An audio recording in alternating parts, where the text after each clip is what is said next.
Farm4Profit podcast. Take a listen, have a blast. Farm4Profit podcast. Learn about farming while having a laugh. Farm4Profit podcast. And listeners, welcome back to the Farm4Profit podcast. This is Tanner. Merry Christmas. This is Corey. And Merry Christmas, this is David. Wow, you guys, Merry Christmas. All right, start it over. Did you just have a bad Christmas experience? Probably. You probably. I don't know. What did you wish you would have gotten for Christmas? Ooh. Ding dong. I don't even want stuff anymore because my wife will tell you, if I want something, I buy it for myself. I know. My wife's Yeah. like, I can't buy anything.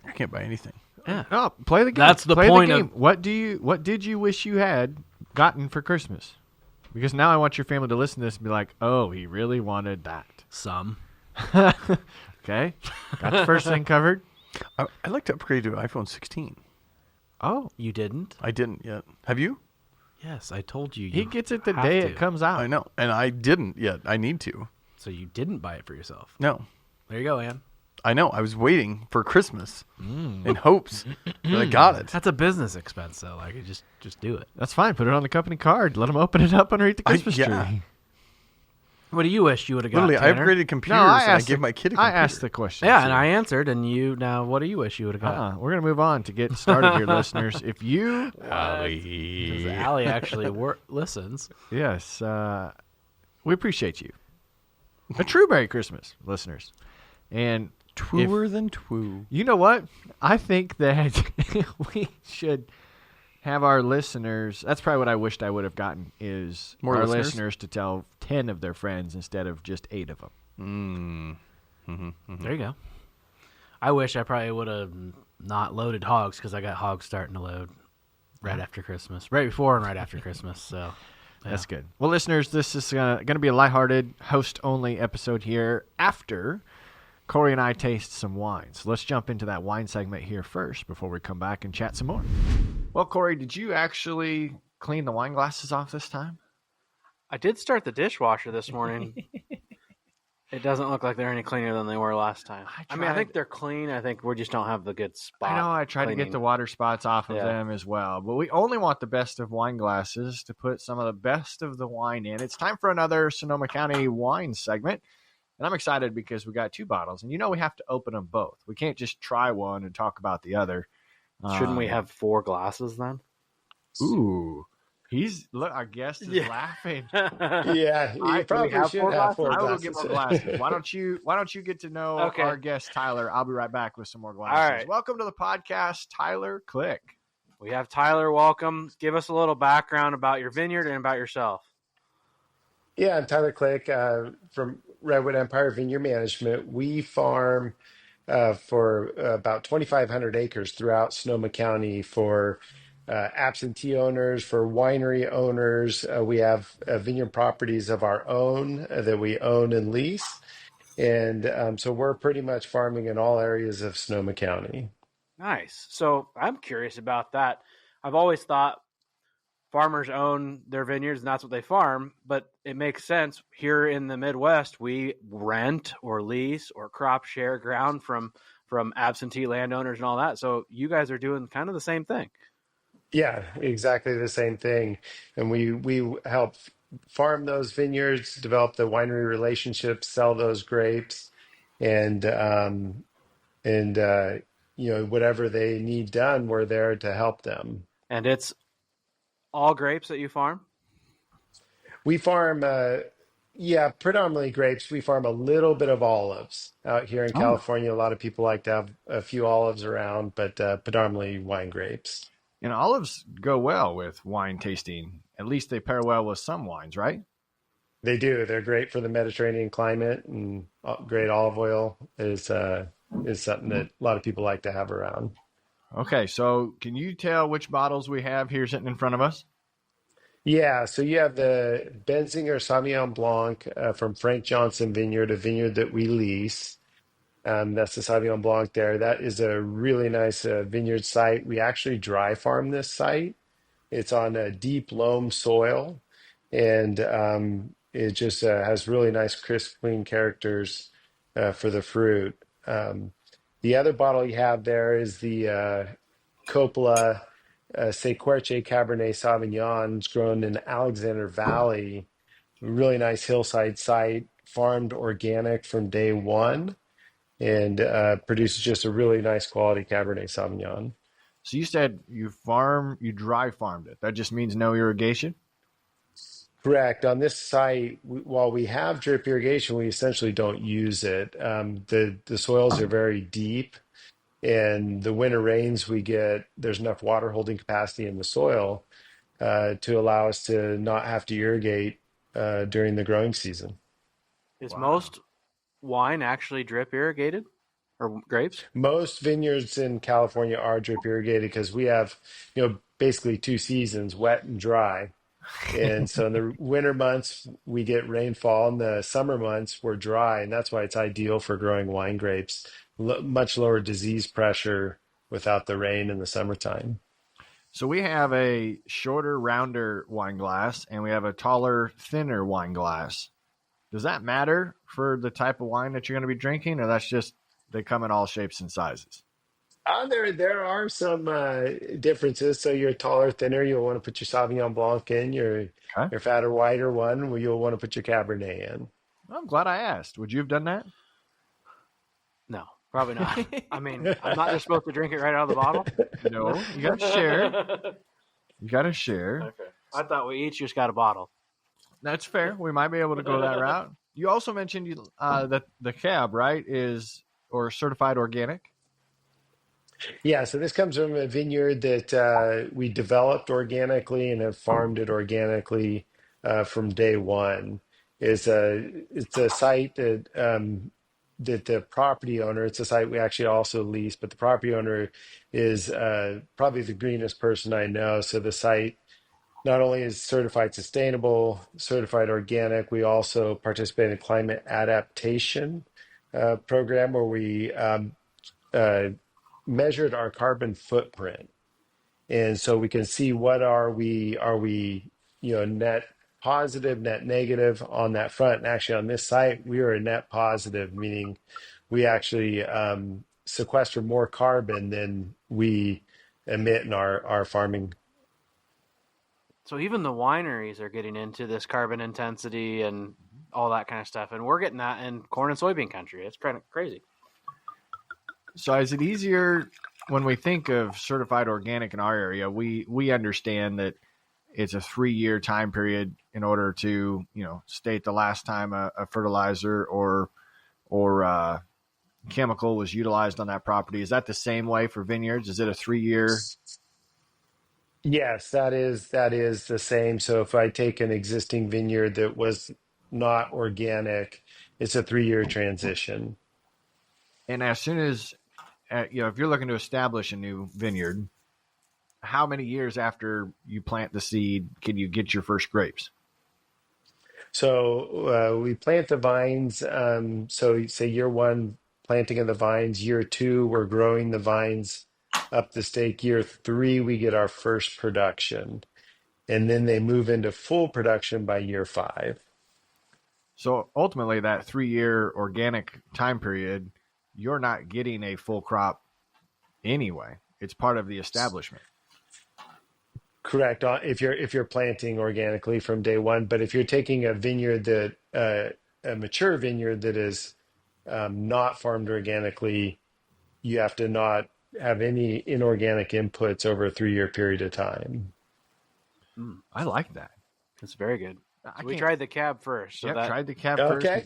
is that were we supposed to go lighter first? I kind of feel like that was probably the way We we're supposed typically to go white first, but that's okay. Okay. Well, we do everything backwards here in Iowa, so that's very enjoyable. Yeah, How would the it's professionals say this tastes? This wine is it's very rich and complex. It has a very nice tannin profile. So we call them kind of dusty tannin profile, and it has depth and character. Definitely fully ripe, not overripe. Has some nice, probably blackberry characteristics in there. Little cassis.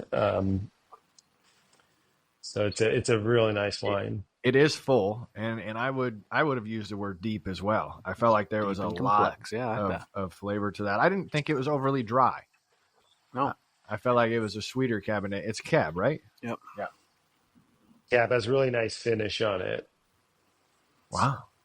And a pretty cool label. Where's the label come from?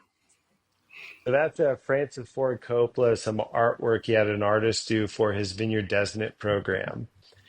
And so he, being in the movie industry, he likes to always put on a show. So it's a really cool label. Okay.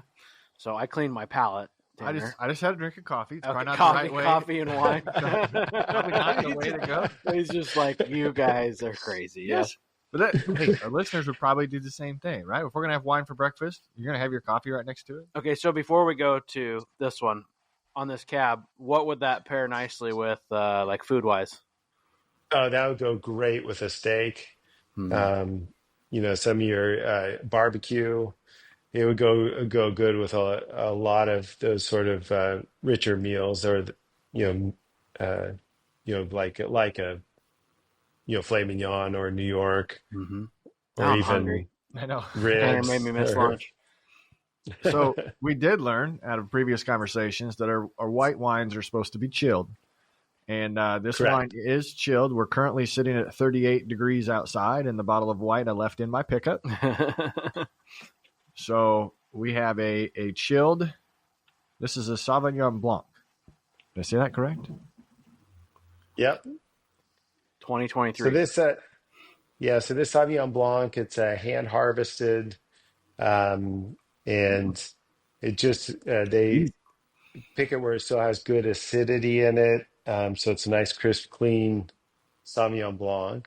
It is. Crisp is a very accurate term. I just said it's easy. Yeah. Like there is nothing that, Boy, that could get dangerous. that sticks out to you that it's too much of anything. It's almost perfect. So the difference between hand harvested and not is that just works better with a certain variety of grapes, or it's part of the contributing to the finish. So hand harvesting, in some cases, at least in Sonoma County, we can only hand harvest because the machines can't get into the hillsides. But we have sites that we can hand harvest. For example, on this Frank Johnson Vineyard, there's another winery buys another portion of the Sauvignon Blanc. It's actually Coppola. That we machine harvest, whereas the Vineyard Destinate, the winemakers wanted it hand harvested for processing. I think it's so they can sort it, make sure they're just getting the best grapes to go into the wine. Wow. That's good. I would challenge Corey that there should be parts of his field that get hand harvested. No, I don't have those types of hills. I don't have to do that, Tanner. I don't know if there's enough money in the commodity of corn or soybeans to do that. To do the hand harvesting. Yeah. I'm excited. We've got a great afternoon ahead of us. We have two very delicious wines that we get to enjoy. If our listeners wanted to find these wines that we just tried, can we get them in the Midwest, or how can they get ordered? That's a great question. You can most certainly contact the wineries directly, contact Benzinger, or go online, Benzinger, and same with Francis Coppola Winery. Go online and be able to order them directly from the wineries. Oh, we might have to do that. These could be some good Christmas gifts too. Yeah, the wives would drink this at 14%. That'd be, and this one's almost 15. Oh, Tyler, it was a pleasure getting to meet you. We are excited. I believe we're headed back out to the World Ag Expo again this year. And I think we're either going to go early or stay late because we want to meet some of the people that we've been introduced to through this partner with Sonoma County. So we look forward to potentially looking you up. Oh, yeah, that'd be great. I'd love to meet you guys. Awesome. Thanks again for hanging out. And we're back. And we're back. That was a lot of wine. That was a lot of wine. Yeah, I felt bad, Dave. You didn't get to try any of that wine. Man. Do you even drink wine? I do the older I get, yeah. Yeah. I want to try the new wine opener that you got we didn't have on the segment. Yeah. It's like a pump up your basketball, like, And then Oh, what is it? What was that, Corey? and I go, Do you have to make the face when you do that? All right, so what we're going to do today, just for a little bit of fun, letting you listeners know that we see everything that you do mention us in, whether you tag us or you leave a comment or you leave a review. We appreciate all of those. Spotify number of reviews has far surpassed Apple Podcast reviews, but also has the audience size, so that's been kind of neat. And yet you still have Apple Premium Music, not Spotify. I do, sure. Yeah, I got to buck the trend. You can't be a follower. How much does that cost? I got a $1, I think $2. it's like $9.99. You know, we could probably do like a couples plan. Oh, yeah, you can. Yeah. We should. I can just give you my password for. That's true. We They'll just figure that out. Don't you think they'll figure that out? But no, I don't. They say you can do it for your household. What about like house? studio hold. I did that once though Yeah. at one of my auctions, and your song started playing at my auction. Not my fault. And that can be dangerous. Not my fault. That was not you did not share my password. You just played my playlist. Yes. Ah, yes. And that is on you. You Yep. should know better, Dave. Well, let's go through and talk about some of these comments that we've got here. These first couple were left on the Just a Jackson Thing and Tony Reed episode, some clips that we had put out there. Amish Jutes.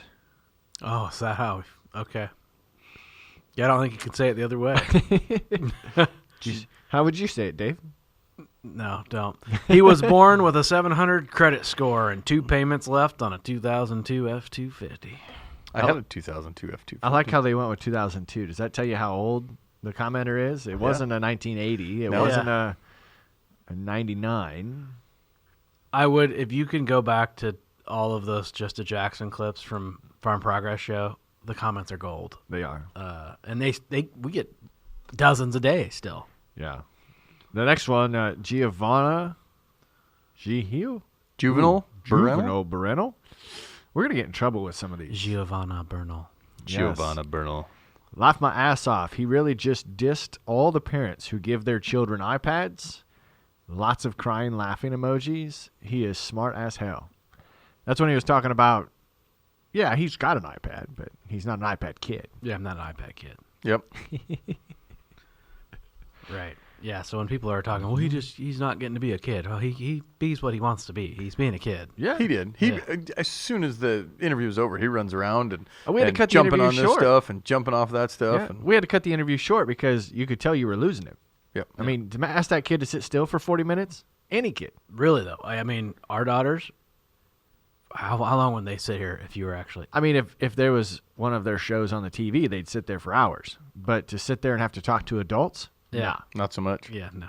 not at all. One massive problem inside of the ag industry today that a majority of people don't actually want to talk about is the simple fact that easy access to capital and financing drives dumb business decisions. Now, think about this. This is something we've dealt with over and over again inside a Legacy Farmer, working with hundreds of family farm operations over the past 5 years. The number one thing that has gotten these operations into trouble in that time frame was easy access to capital, cheap interest rates, and just the ability and opportunity to buy things that they don't necessarily need or that the operation can't financially support. And this is why they're coming into Legacy Farmer, because we're helping them go from a place of chaos and disorganization when it comes to their operation financially, where they don't have the clarity in making any decisions, to a place of confidence and absolute clarity, so we can simplify the big financial decisions so that we're no longer making these massive financial decisions based off of greed or easy access to capital. Everything is strategic, everything is sound, and everything is well thought through. So if you want to learn how we do that inside of Legacy Farmer, go to legacyfarmer.com and sign up for a free call with our team today. Is it Big Gashy?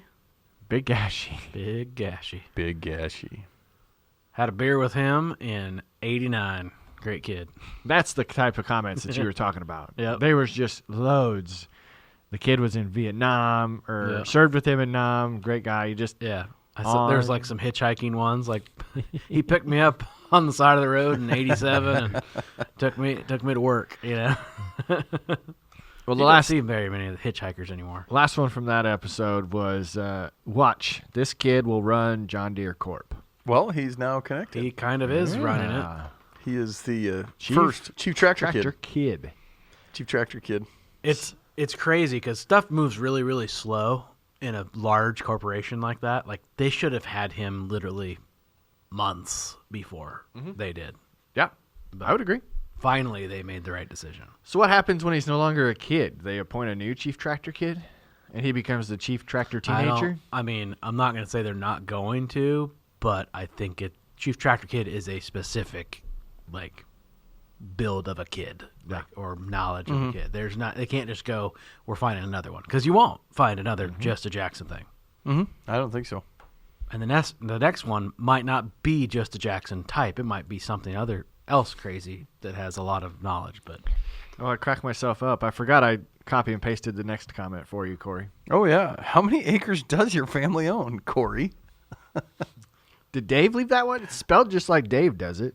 yeah, I don't know who they're talking to, really. Camp C-O-R-Y. Pfeffler? Camp Pfeffler, is that your username, Dave? No. Camp Pfeffler? How many acres your family owns is the... Corey, spelled wrong. Corey Yeah. spelled wrong. Well, I don't know who they're talking to. Oh. And acres owns. It doesn't make sense. You don't? Do you ask how many acres someone owns, or they farm? According to Dave, it's how many acres that you own that matters, right? Isn't that But I've never what you been... pitch when you want people to buy farm ground? It's not how many you farm. You got to buy I've one. always been asked, how many do you farm? Yeah. So you say didn't- you and farm then a couple also- thousand acres, you don't own all that. They also, I was gonna say, they also didn't ask how big your loan is. Right. Yeah. What's your debt? Yeah. So I'm not answering that. What'd you say your net worth was? Your net worth Yep. on the next show? Yeah. Foreshadowing a my little bit. network is 49 billion downloads. 49 billion networks. Corey is spelled Corey. If anybody wants to leave a comment that Corey will actually read and take seriously. Yep. Dave still hasn't figured that out. Oh, I got it in my phone, right? It's right. You did, but when we were golfing at our Christmas party, I forgot an A. He even goes to Ann, I've really got to spell this right because it's going to be up on the board. And he spells my first name right, and he's like literally pounding his chest going around, and he completely butchered my last name. Hillabo is how he spelled it. That's And, funny. yeah. Oh, that's how it sounds. Hillabo. It is how it Well, most sounds. people are saved as that guy in this county, or that Sure. guy with the 4230, or Who bought yours? Oh, it hasn't sold. it hasn't yet. sold yet. Yeah, I mean, as of this show, it did so. yeah. As of this show, it did. Yeah, so we it's need. fine. I got to make a video about it yet. Tell people why it's cool. We've got 2 comments coming from the crop insurance episode that we did last year. We had a lot of comments. We actually had over 38,000 comments on the pasture. the pasture rangeland one. So we're gonna have another crop insurance episode for you to help clarify some. Say of that again. You had 38,000 comments. Yeah, 1.3 million views. And they don't have social media. Yep, the company that did that. It's just sitting there, yeah. Sign me up. How do you do this? And their competition is noticed, so their competition wants to do an episode this winter. Fair enough. Kelly.dk. Ooh, almost- Kelly Decays 03. Yeah. In what world do farmers have 100% protection? You can't get 100% protection. I thought you could buy up. But you can't buy up to 100. I mean, when you're talking insurance, Yeah. correct. But the farmer themselves can have 100% protection, like on the Board of Trade or whatever. You can have hedges and things of that nature. Yeah. So we had a listener then, David Olson, respond back to him saying, what would the ag world be like if they actually could get 100% insurance coverage? If you had no risk, what would you do? It's bad enough at 85. I've seen a couple things in the last month of a lot of people get in trouble in farming because we have such easy access to capital. It's so easy fair. to get a loan. Yeah. Like, is it because of that? It's easy to get a loan, but then we also have people that are reaching out to us and asking questions because they're not finding it easy to get a loan. They just go in the wrong place? I don't know. It's like one of them things, like once you're in, right? Well, if you're like you Jackson, were a banker. if you're like Jackson and you're born with a 700 credit score, now you're in. You're too big to fail. How much do you look at a credit score besides like the first time you bank someone? After so- that, do you really go? Correct. So Actually, it's more of no. an indicator. I look more, used to look more at the fluctuation. So if you went down 100 points, there's probably something underlying that I'm going to be aware of, and more than likely my payment's delinquent anyway. But once you're in, if you're a 690 and above and you're in, or you're a 720 and above and you're in, no, it doesn't matter nearly as much as it did the first time. Does anybody else try for the 800? Oh, yeah. Like like It doesn't strategically do stuff. It gets to try you to get nothing. I've had it, and it didn't get me a better rate, or no one, How do you What know about you cheaper- didn't get a better You rate? get cheaper car insurance. because it was the same rate, like not crop insurance on my operating loan that it was the year before. Yeah, but you don't know if somebody that had a 700 score is getting the same rate that you're getting. No, I had a 700 some. You went up and I 100 went- points? No, it was in the 700s, and I went to 8. Oh. Whatever. And it's like it didn't change. It went up because of that's the way insurance or the rates were going. But also, I think credit scores are bullcrap because you pay a loan off too early, and that's a problem. Well, what are we? Yeah, that is what bullcrap. the heck. Yeah. Or you decided not to have that credit card anymore. So I still have my credit card from when I was 14. I don't use it, but I'm told I'll get a negative credit score. Or You should use it, though, because if you have underutilized capital, access to capital, that is a negative factor. Also, BS. This is stupid. Yeah, This so is just so dumb. close It's a scam. The close it is a one-time blip. That's all that matters. If you have other lines that have been open for more than 5 years, close the old one. Oh, really? Get rid of it. Yeah. So why is it a penalty to pay off a loan? Yeah, why is it a penalty to close an account? If you pay off a loan before the agreed upon terms, it shows that you're not following exactly what you agreed to do. If you made a plan to make 36 payments of $500, the credit score is watching to see if you stick to the plan you said you were going to do. Well, that's dumb. It yeah, is. No, I it made more is. money. Dave Ramsey told me to pay it off. Told you? Told me to pay it off. Yep. I literally just got a 2-year loan for my kid, but we were going to try to pay it off in 1 year on his truck. It'll still be And positive. You're just not going to get the maximum benefit out of it. So I wonder if I'm better to just go get him a credit card. Yeah, you can, as long as you maximize the appropriate utilization rate. So if it's a $100 balance or a $100 exposure, you want to use somewhere between $60 and $70 a month, 60 or 70%, because you'll get alerts. Like if you've got a credit monitoring service, you'll get alerts on, oh, your balance is too high. You're not maxed out, but it's saying that your balance is over that 70% threshold, and that's technically not scoring the highest on your I credit need a score. credit monitoring service. There's got to be an app for that. Oh, there is all kinds. We should get one as a partner on the podcast. I want to go to this just quick. Nathan Binder here. Binder? You go on a bender? Binder. You got to Nathan, pull Binder. That's your how you chains spell and binders. He farms for a living. He's afraid if they did away with crop insurance, huge corporations would go away. I don't know about If that. they did away with crop insurance, these huge corporations. Huge He corporation says farms. if they did away with crop insurance, these huge Yeah. corporations would go away. I thought you said he was afraid of if they got away from Sure. I mean, not afraid. If for it, whatever, to put a little emotion into it. corporations. Like he's talking like big corporate farms. Yeah. Do you think they farm for that margin that they can lock in? I think maybe like hogs might be that way. Well, it's clear there is. I mean, I don't know if I'd consider them a corporate farm. There's very large farms that have been playing the insurance game, Oh, yeah, in the news. right? But I mean, it's not them. It's not just them. I know. No. I've heard stories of others, right? Like so. I do wonder, and I would also argue maybe not crop insurance. It's the subsidized portion of it, right? That makes it so cheap. Yeah. You get rid of that. I mean, it's gonna freaking suck. They're in there for a reason, but it would be really interesting to see who would win, right? Who is actually the better person at risk adverse and managing and all that. Yeah, that's a good point. All right, last comment on the first page. It was a video that Cale Carlson was in. Brandon, I want to know, Dave, if you have the same philosophy that Brandon has. He says you back the skid loader on the trailer, not off. Depends on where the tongue weight is. So, like I have a 14-foot trailer. It's short. I have to back it on. I need more weight on the front. I'd also say how steep and what is on the front of the skid loader, because I did Correct. both this week, and I would rather drive on the trailer that I'm driving on because it's longer and I want my weight In the set- back, set- yeah. Your set tongue back. weight's going to be everything. But I didn't have my bucket on, which is a few 100 pounds heavier. So then you tip So going it's, up. yeah, really tippy going up. I'm like, yeah, I'm gonna back it on next time. Yep. I wasn't going that far. So would you back on and turn around?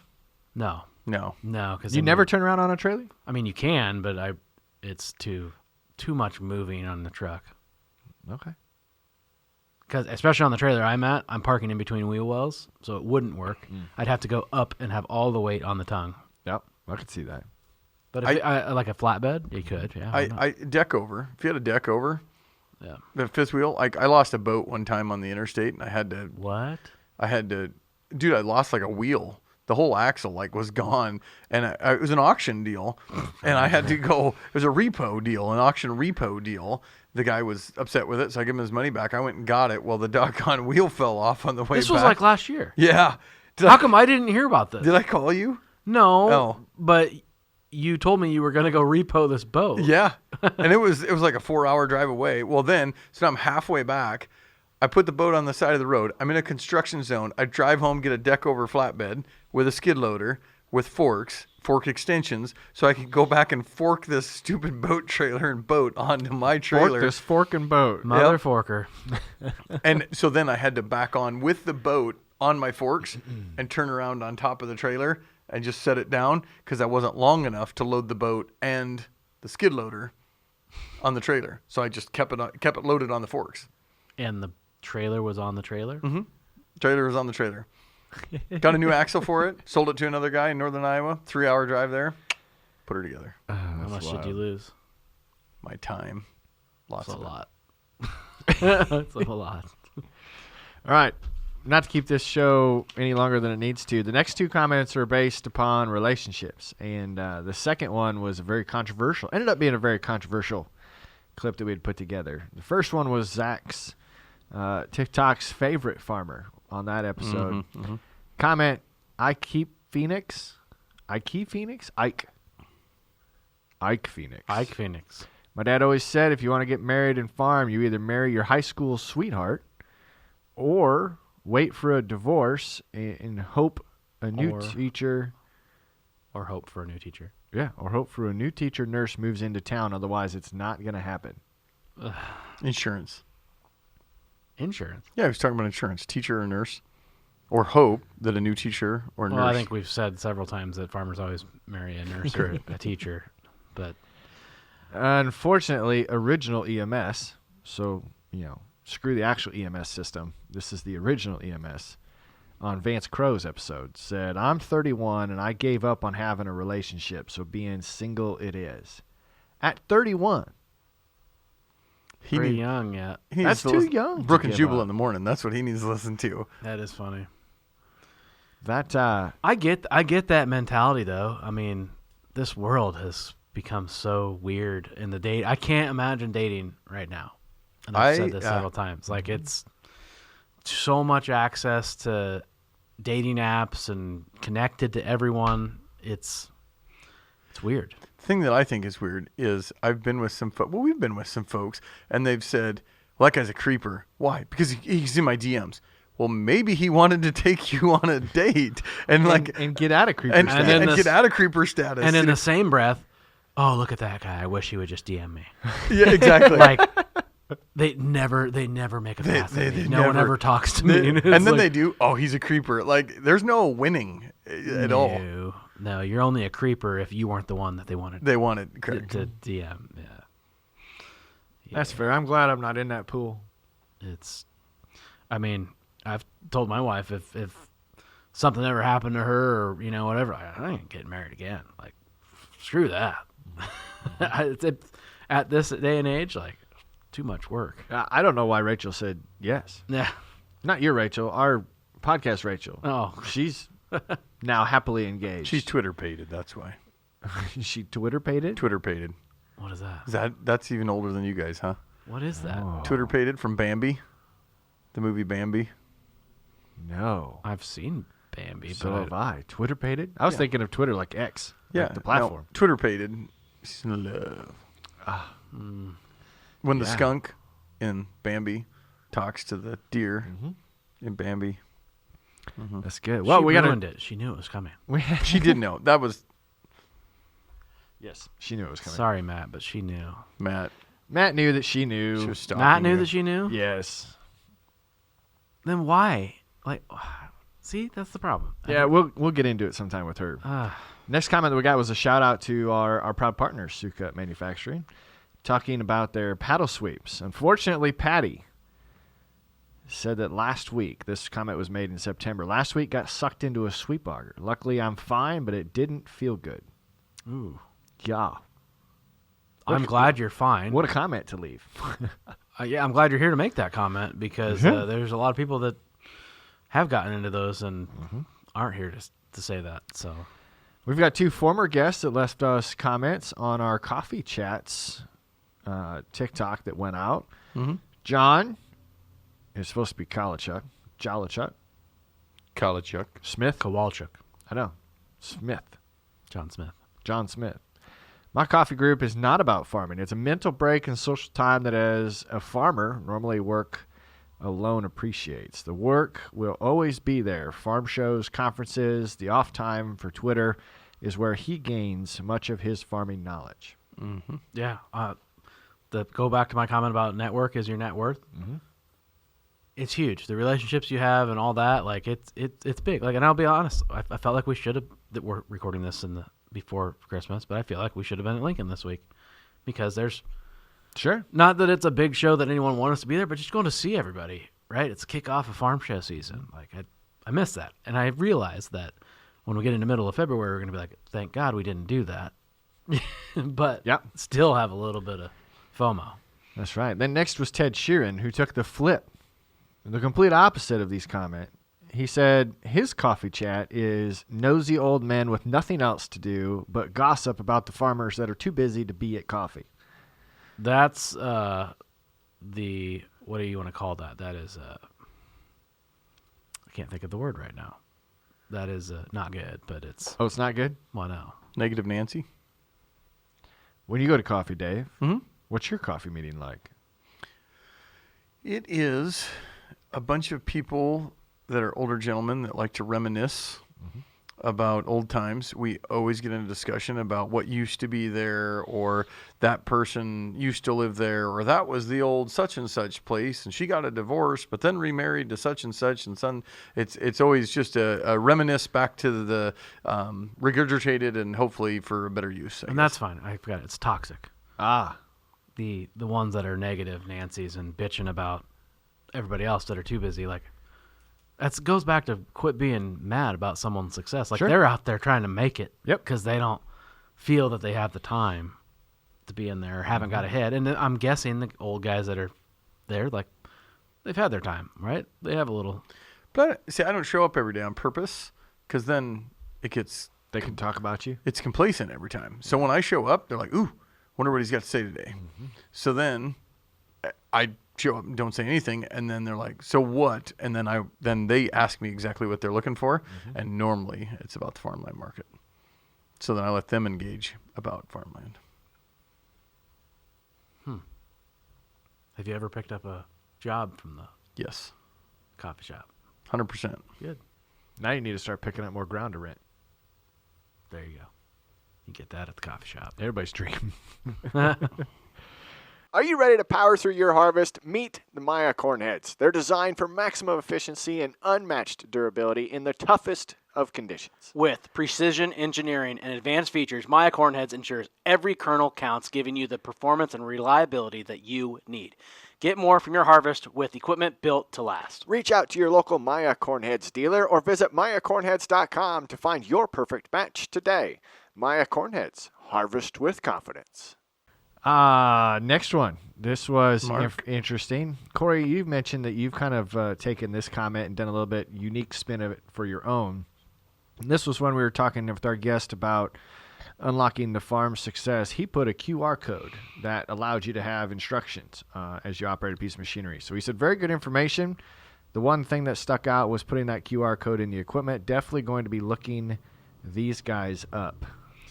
So I didn't put the QR code in, but I have made videos for myself. Just the most recent one is hooking up to the strip till bar. There's so many different ways to hook up and how you want your outlets all set up and your flows and things of that nature. Not only is it good for myself, but then if something happens to me or I want my brother to take the reins, then boom, here you go. This is how you do it. Or I think I sent you one on how to unfold the Brandt roller. Oh, yeah. right? Yep. Because I feel like every roller has this different cadence of, all right, you got to twist, you got to go out, unlock, you got to twist the wheels. You have now to you be got to in neutral. pull forward a little now bit. you have to drive. Now you got to back up. Like, Yeah. make sure this is in float, or you're going to break everything. Like it's just Mental checklist. This standard operating procedure. Have you done that for now that you're growing, right? Next episode, we mentioned that you are hiring. Yeah. So actually, we're started YouTube University for our firm. Yeah. On how. So the flyer that we talked about that I just made the other night, I want to say how to become a realtor and what are the keys to success with us. And so I wrote a 9-step. Make $1 million in It's a 10 nine- easy steps with Whitaker Marketing. It's a 10-step plan. Yeah. It's a 10-step plan. Nine steps. It's even faster than a 10-step plan. Our Oh Sheep Shit episode. You guys remember that? Sheep Those girls, girls, yeah. Those girls. And Stuart Woody, said this might have been the most unhinged episode that he's ever watched. It was good. I feel like it did not get the traction that it deserved because it was very fun. I follow them now, and did you see the one where she was preg checking a cow? And Gagging. so she is, she's literally like elbow deep, and she's just she can't take it. And I'm like, oh, it's just funny. They are Yes. funny. They're very funny. Oh, sheep shit. And then, of course, I love it when our listeners go in and defend others in the comment section. We had Aaron here. He said, almost everybody else commenting here has no idea what they are talking about. And I feel like when we review comments, most of the people don't know what they're Keyboard talking warriors. And I think he was commenting, that was on the Welker show, and everyone was saying, that they're not real farmers and all that kind of stuff. Like, Yeah. And there were some, like, if anything, they make their own parts and things because they don't. Like, they took a draper apart because it was bent. They bought it bent because they knew that they could fix it. Not very many farmers would take on that task. That's right. That's right. Now, if you guys think about this, where do you find yourself commenting a lot at? Is there any content that you take in that you leave comments on? Dave's. Dave stuff? I feel like I comment on Dave's stuff. This morning I did. Yeah. Once? Which he had a take. Do you have data behind that?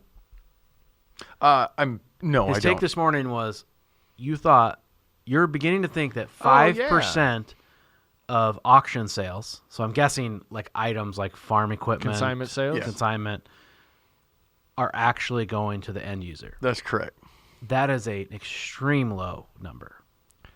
Wouldn't you think, like the weekly auction time auction, that you'd see more stuff show back up if that wasn't the case? You might. I guess I'm thinking live auctions, and because I've had a bunch of other auctioneers come to our auctions and buy and then resell the stuff at their auction. So everybody's trying to take a percent on it. And then I went to their auction the other day. So case in point, I sold a combine to a guy, local auctioneer bought it. He waited 4 months, put it on his auction, and then I watched who bought it there. And the guys from Ritchie Brothers showed up, and they bought it on his auction. I'm like, well, heck, that ain't even the end user there. They're going to now take it down to Mississippi. They're going to resell it there, or it'll go to Ed's Machinery in Missouri, and then he'll sell it, and then Florida will buy it, and then they'll resell it. What kind of a gamble is that? And by the time we've shipped this thing 10 times and everybody took 8% in the middle, by the time the end user actually buys it, I feel like it might be jacked up 40%. So it's just the auction is just a big game of everyone taking Everybody 1%. thinks they can sell it for more. Everybody thinks that it might be worth more. That's you better know your game if you're going to be buying and selling. If you're swapping equipment and trading, Wow. I just don't feel like we're at that point yet. Like, money's made in the margins, and dealers buy as well. I don't know if it's that big, but even personal property. We had our Christmas party last night. We were talking with personal property folks, and how many people are buying that are the people that actually want the antique. that is a lot. They're not. It's actually all the Going to consignment eBay. stores and eBay. I sold parts last weekend for an automobile parts deal, and there was order buyers there. We sold 90% of the parts to Five Guys. They take them and remarket them, keep them, put them in their stores, and put them on eBay for the next year until the next auction that they have there. Whoa. Heck of a game. So the last few auctions that I've attended and assisted with have been like, wow, there's a lot of people that are just buying to resell. Yeah. Not- But when you get into the big pieces, though, like, is that? No, not as That's- much. yeah. And, of course, farmland, I'm 100% opposite. It's the end user that's buying it 100% of the time. Is it, though? Or is it the investor's not the end user, is it? Well, kind of. Well, they kind of are. They're using it as a. They're not using the farmland. He's They're using saying- it as an investment. Yeah, he's saying very few people are buying it and selling it right away. But they're not. I mean, there's a few guys like Noah might buy it just to flip it. There are guys buying it to flip it. You know. Well, that's what you should start doing. Go to everybody else's land auction, just buy it, and List sell it that day. Sell it again before you have to actually close on it. There's a couple we've done that way. That you've bought. Not that I bought. Well, I feel like that would bring a bad name.